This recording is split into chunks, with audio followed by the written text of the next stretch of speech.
Mes salutations sages téléspectateurs. Je suis Oriana de l'ancienne ville de Montpellier en France.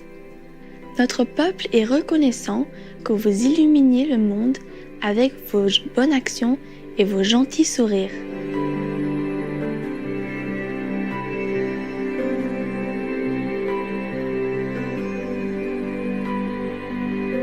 Bienvenue dans notre émission Marc Chagall, artiste, rêveur et innovateur, seconde partie.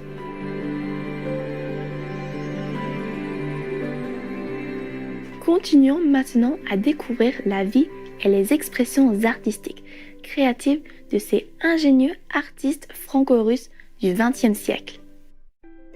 Après avoir épousé Bella, M. Chagall reste en Russie et en Biélorussie soviétique pendant de nombreuses années, en raison des troubles qui sévissent en Europe à l'époque. En 1923, le couple peut enfin rentrer en France et il y vivra jusqu'en 1941. Au cours de ces 18 années, M. Chagall voyage énormément à travers la France et dans les pays voisins pour trouver l'inspiration et peindre avec passion. En 1931, à la demande d'Ambroise Vollard, un grand marchand d'art et éditeur de livres, M. Chagall lance son projet d'illustration, la Bible, qui deviendra célèbre dans le monde entier. En 1939, l'année du décès de M. Vollard, les 65 premières lithographies du projet sont achevées et entre 1952 et 1956, M. Chagall termine les 40 lithographies restantes. Pour donner vie à son œuvre, M. Chagall se rend en Palestine pour approfondir sa connaissance de l'histoire juive et il étudie de nombreuses peintures religieuses. Cette série biblique décrit plusieurs histoires de l'Ancien Testament, notamment la création de l'homme, l'arche de Noé et l'exode des Juifs d'Égypte. La série est considérée comme l'un de ses plus grands chefs-d'œuvre. Par respect pour la Bible, M. Chagall a écrit « Ever since my earliest youth, I have been fascinated with the Bible. I have always believed that it is the greatest source of poetry of all time. I have sought its reflection in life and art. The Bible is life, an echo of nature, and this is the secret I have endeavored to transmit. » Monsieur Morris Chaperow, le directeur de la galerie Park West dans le Michigan, aux États-Unis, a commenté que Marc Chagall était l'artiste idéal pour le projet sur la Bible. He has represented themes of an older tradition, not in a spirit of curiosity or artifice, but with noble devotion. Although these etchings are marvels in patience, scrupulous craftsmanship, in almost every image we experience the precise note of his emotion, his awe or sadness or joy, which is voiced in the melody of shapes and the tonal scale peculiar to each conception.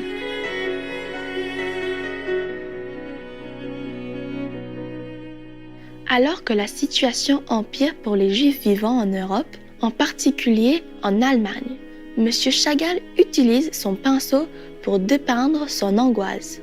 En 1938, il peint Crucifixion blanche, une huile sur toile.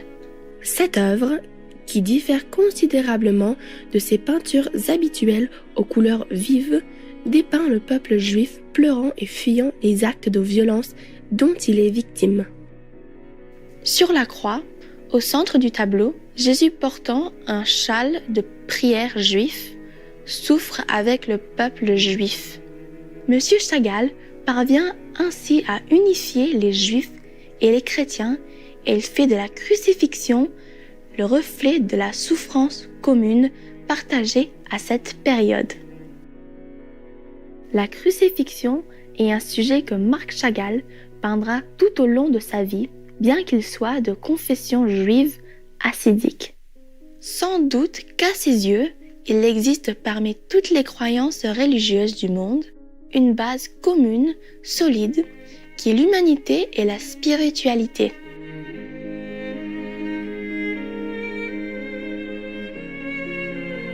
Dans une interview publiée dans America Magazine, Sa Sainteté le Pape François a déclaré « Parmi les grands peintres, j'admire le Caravage, car ses peintures me parlent, mais aussi Marc Chagall avec sa crucifixion blanche. »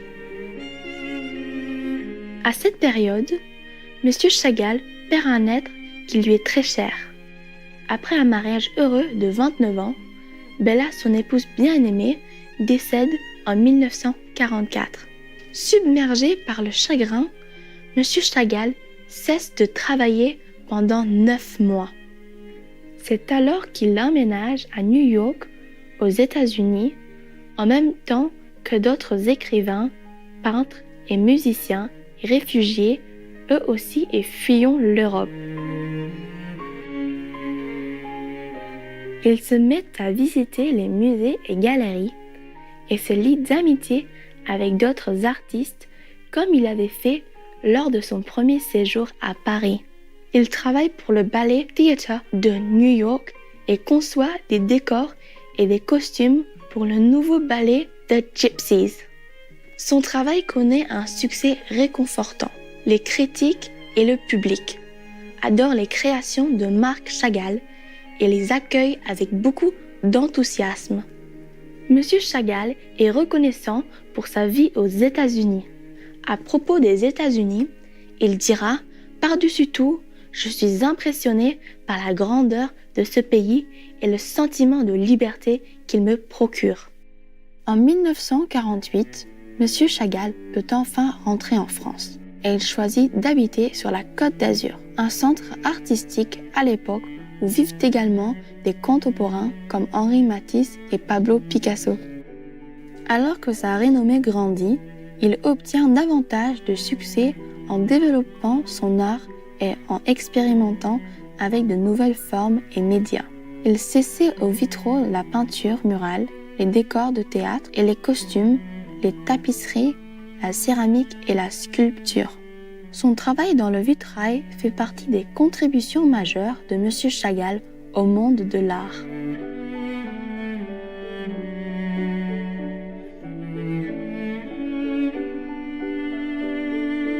Téléspectateurs accueillants, nous allons maintenant prendre le temps de remercier les postiers qui nous délivrent des messages quelles que soient les conditions météo. À notre retour, nous verrons quelques-unes des œuvres exemplaires en verre teinté créées par M. Chagall. Restez avec nous sur Supreme Master Television.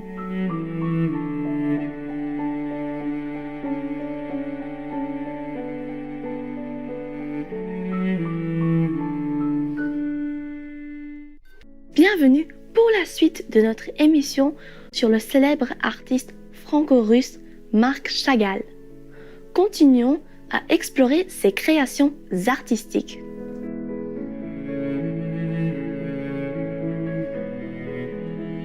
En 1961, M. Chagall termine La Veuve de Jérusalem pour la synagogue du centre médical Hadassah de l'université hébraïque à Jérusalem. Il y dépeint des histoires de la Bible sur les 12 tribus d'Israël. Concernant cette œuvre, M. Chagall dit « These thoughts occurred to me many years ago when I first stepped on biblical ground, preparing to create etchings for the Bible, and they emboldened me to bring my modest gift to the Jewish people, which always dreamed of biblical love, of friendship and peace among all peoples, to that people which lived here thousands of years ago among other Semitic peoples. » Au cours des années suivantes, M. Chagall produit de nombreuses autres œuvres célèbres. Par exemple, en 1964, il crée le vitrail de la paix, un vitrail de 4,5 mètres de large et 0,6 mètres de haut pour le bâtiment des Nations Unies, en hommage à son Excellence Dag Hammarskjöld, le deuxième secrétaire général de l'ONU, ainsi qu'à ceux qui ont perdu la vie pour défendre la paix. Au centre du vitrail, un enfant est embrassé par un visage angélique émergeant des fleurs. Des personnes qui ont combattu pour la paix et la maternité sont également représentés, ainsi que des symboles musicaux faisant référence à la 9e symphonie de Beethoven, qui était l'œuvre préférée de M. Hammarskjöld.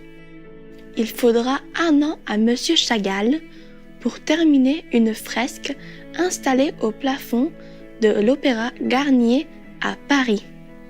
L'œuvre est remarquable avec ses couleurs luxuriantes et ses innombrables détails, notamment des figures ailées, des instruments de musique ainsi que des structures plus anciennes et des monuments de Paris. L'œuvre rend hommage à 14 grands compositeurs d'opéra et d'autres formes de musique classique.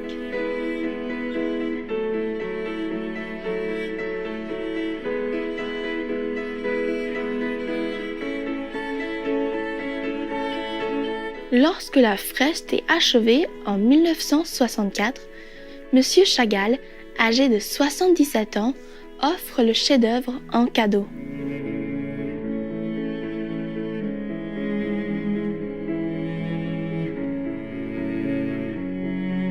La ville de Chicago a la chance de conserver 2 créations artistiques majeures de Marc Chagall. Les 4 saisons est une fresque murale en mosaïque à 4 faces dans la Chase Tower Plaza de la ville. Comportant 6 scènes de Chicago, le design a d'abord été réalisé dans un studio en France, puis transféré sur des panneaux à grande échelle et installé à Chicago avec des milliers de morceaux incrustés par un mosaïste. À propos de cette œuvre, M. Chagall a déclaré « Dans mon esprit, les 4 saisons représentent la vie humaine, à la fois physique et spirituelle, à ses différentes étapes. »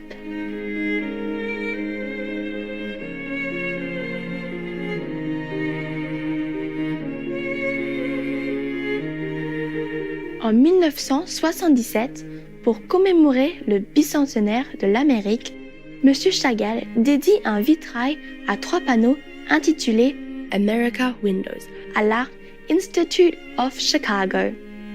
Le cadeau rend hommage à la liberté d'expression artistique et de croyances religieuses dont jouit le peuple américain et est un gage de la gratitude de M. Chagall pour ceux qui ont accueilli sa famille et lui pendant leur exil.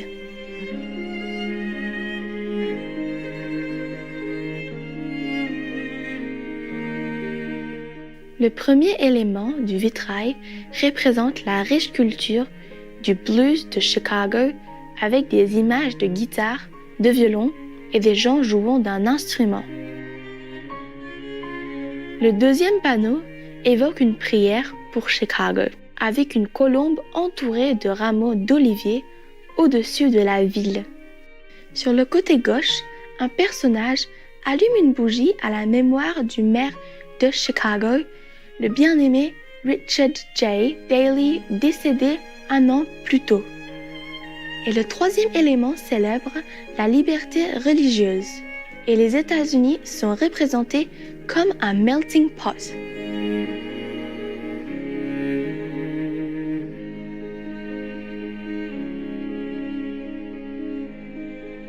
À l'âge de 80 ans, M. Chagall peint 2 énormes peintures murales pour le hall de l'Opéra de New York, le Metropolitan Opera House, au Lincoln Center, les sources de la musique et le triomphe de la musique.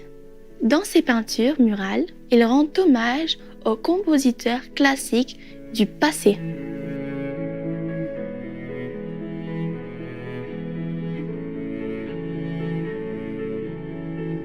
M. Chagall continuera à travailler jusqu'à la fin de sa vie. Le 28 mars 1985, alors qu'il travaille sur une tapisserie pour le Rehabilitation Institute de Chicago, il décède à son domicile à Saint-Paul-de-Vence, en France, à l'âge de 97 ans. Monsieur Marc Chagall a enrichi le monde en produisant une vaste collection d'images et de poésie sur des thèmes bibliques et des souvenirs de la vie quotidienne. Bien qu'il n'ait jamais cessé de trouver de nouvelles idées et techniques, Son vocabulaire visuel est demeuré profondément enraciné dans la beauté et l'exotisme du folklore russe, ainsi que la simplicité et la sincérité de la spiritualité. Il s'est imposé comme un maître de premier plan du modernisme et un artiste juif emblématique. À propos de la nature de la vie humaine, M. Chagall a dit « In our life, there's a single color, as on an artist's palette, which provides the meaning of life and art. It is the color of love. » C'est là son héritage, en tant qu'artiste célèbre, et par-dessus tout, en tant que grand être humain.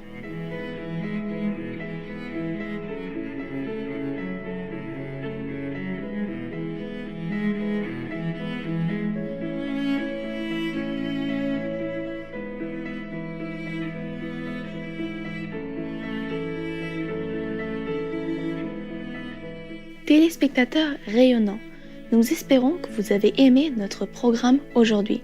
Marc Chagall, artiste, rêveur et innovateur. Seconde partie